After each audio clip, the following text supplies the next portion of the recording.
Hello guitar lovers. Well, today's I'm gonna give you a short lesson for you. If you are interested, you can grab your guitar and you can join me and think about what I am said. So just listen carefully. So be careful. I'm gonna give you a short explanation about a B minor guitar chord. So this is B minor. So my point is I'm gonna give you a point-to-point about what's the meaning of the notes of B minor. Well, I'm sure to you the meaning of notes including in a B minor. So this is B minor. So this is the first,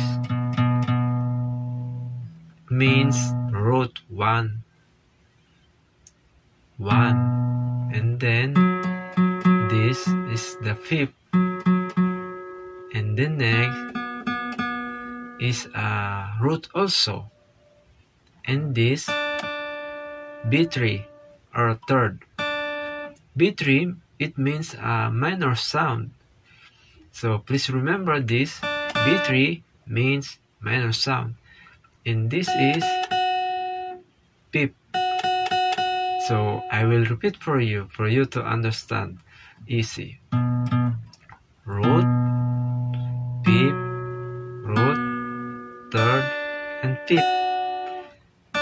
And the important is this B3 and third are same thing. So you see. So I hope this video tutorial is very informative for you. So please don't forget to follow, and thank you for watching. See you soon, God willing. Thank you.